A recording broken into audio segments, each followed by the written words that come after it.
Many people think the Montreal Canadiens' '93 Cup win was significant because it's the last time a Canadian team took home Lord Stanley's mug. But what they don't realize is just how crazy and against the odds that championship run was. This was a team that nobody expected to go anywhere. Everything had to go right, and it did in ways that we have not seen since. What they did was so statistically improbable, it needs to be studied. And today I'm breaking down how the '93 Habs beat the odds and caught every break imaginable on their way to the Cup. A kind of run we may never see again. But first, like this video if you think a Canadian team is due, and subscribe for more retro hockey deep dives. Okay, let's set the stage. The Habs were a strong team, but they were an afterthought. They finished with 102 points, good for third in the Adams division and fourth in the Wales Conference. Respectable, but hardly dominant. They were 4 years removed from their last Cup appearance in 1989 and had been bounced 3 straight years by the Bruins. They limped into the playoffs, losing 5 of their last 7 games, but as they say, there's a reason why you play the game. Anything can happen. And in the spring of '93, everything happened. Round 1. Montreal opened against their provincial rivals, the Nordiques. Quebec had 104 points, 2 more than Montreal. They had Joe Sakic and Matt Sundin, both future Hall of Famers. They combined for 95 goals, and Quebec came out swinging. Game 1, they won 3-2 in overtime. Game 2, Nordiques won 4-1. Montreal was down 0-2 in the series, and Patrick Roy, their superstar goalie, was getting lit up. A newspaper in his hometown called for him to be traded. The Nordiques goalie coach proclaimed they'd solved Roy, but Montreal's coach, Jacques Demers, stuck with him. And in Game 3, something magical happened. Montreal won 2-1 in overtime. It was their first overtime win. Then they'd win the next 3 games and clinch the series in 6, with 2 of those wins coming in overtime. But that was just the start, because just a few days later, the hockey gods gave the Habs the best gift ever. Round 2. There was a common thread for the Habs over the 3 prior seasons, losing to the Bruins. And there was no reason to think 1993 would be any different. The Bruins had finished with 109 points, second in the entire NHL. They'd won 18 of their last 21 games entering the playoffs. They were rolling, and they were playing the Sabres, who had just 86 points. We're talking basically 500 hockey here, the second lowest point total of any playoff team. And they ended the regular season with 7 straight losses, so Montreal and Boston should have been on a collision course. But Buffalo had a plan. Buffalo coach John Muckler later revealed the strategy.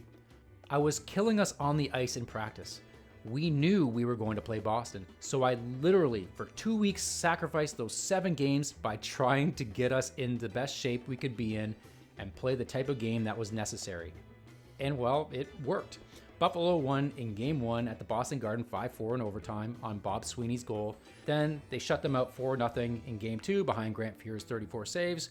Game 3 went to overtime, Buffalo won again.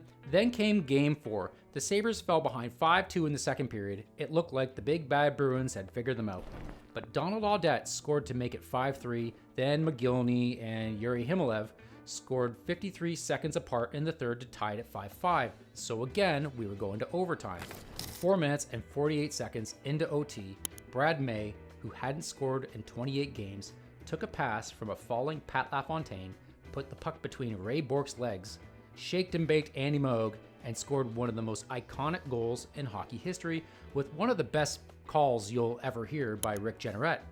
The Boston Bruins, 109 points, winners of 50 games, second best record in the NHL, had been swept in the first round. It was the first time in NHL history that a 50-win team got swept in the opening round.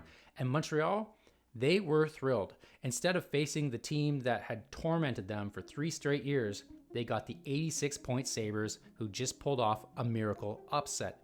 And well, the Habs swept them. Now, it wasn't a cakewalk. Every game was 4-3, and 3 of those games went into overtime. But wins are wins, and now they had 8 in a row. But what waited for them on the other side of this series was downright frightening. Round 3. The Patrick Division Finals should have been a cakewalk. The Penguins, the 2-time defending champs, looked ready for a third. They amassed 119 points during the regular season, winning the President's Trophy. They had Lemieux, Yager, Francis, Stevens, an embarrassment of riches. And standing in their way were the New York Islanders. The Islanders had 87 points. They finished 32 points behind Pittsburgh. Pierre Turgeon was their leading scorer, but he'd suffered a separated shoulder in round 1 after that vicious hit from Dale Hunter. To say the Islanders were massive underdogs was an understatement. Before Game 1, Islanders rookie defenseman Darius Kasparaitis had a friend tell him, "If you win one game, I'll buy you a beer." That's how little anyone believed. But by the same token, they were a team with nothing to lose.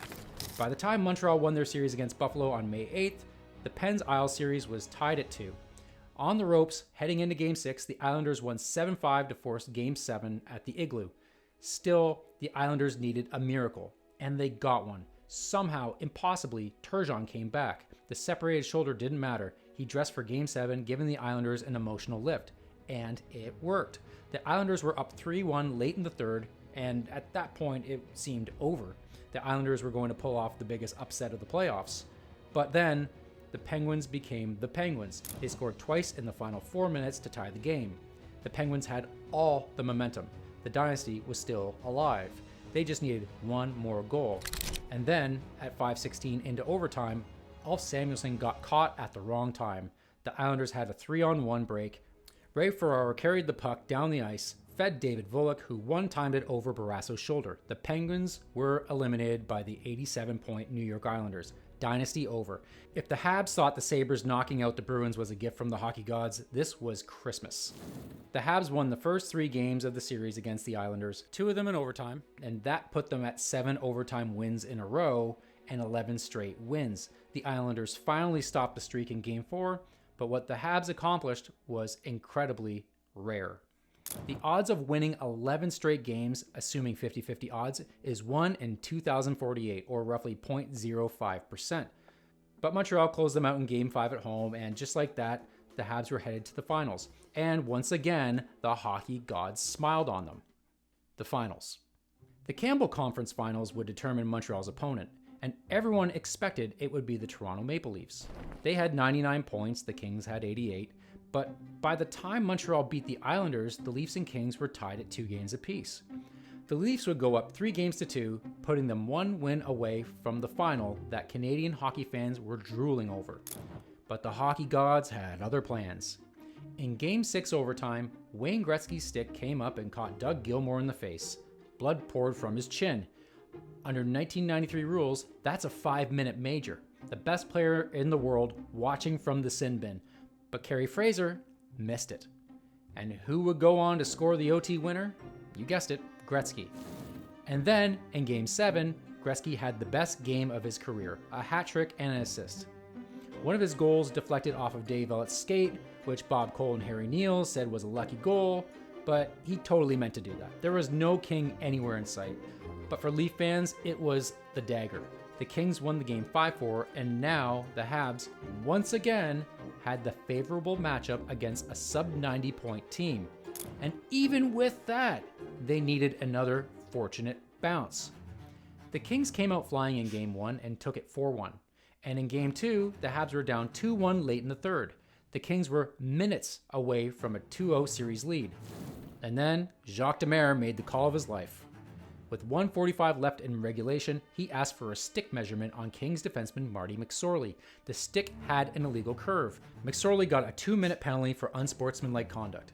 Demers pulled Patrick Roy for a 6-on-4 advantage. Defenseman Eric Desjardins scored from the point to tie the game. And 51 seconds into overtime, Desjardins scored again. He was the first and only defenseman to ever score a hat trick in the Cup Finals. That was the TSN turning point, as they say, because Montreal never looked back. Game 3 in LA, Montreal wins 4-3 in overtime. John LeClair scores 34 seconds into OT. Game 4 in LA, again, Montreal wins 3-2 in overtime. And again, it's LeClair who scores. That's 10 consecutive overtime wins, an NHL record. The odds of that happening were around 1 in 1,024, or a 0.09% chance. But the odds are actually really much lower, because to win 10 straight overtime games, you have to play 10 overtime games. And in any given year, a playoff team on a deep run might play in 4 or 5 OT games on average. The Habs played overtime in 11 of their 20 games.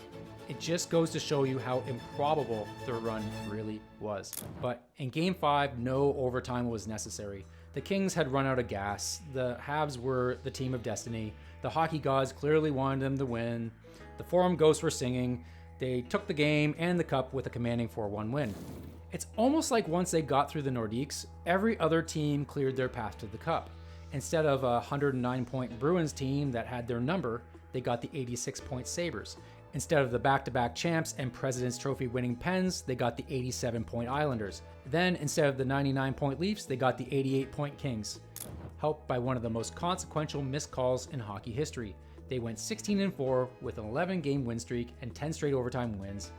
It was the playoffs where everything went right. Everything fell into place. Every coin flip of a game went their way. Now, none of this invalidates or cheapens the win. If anything, it makes it more legendary. Waugh was incredible. Demers made that gutsy call.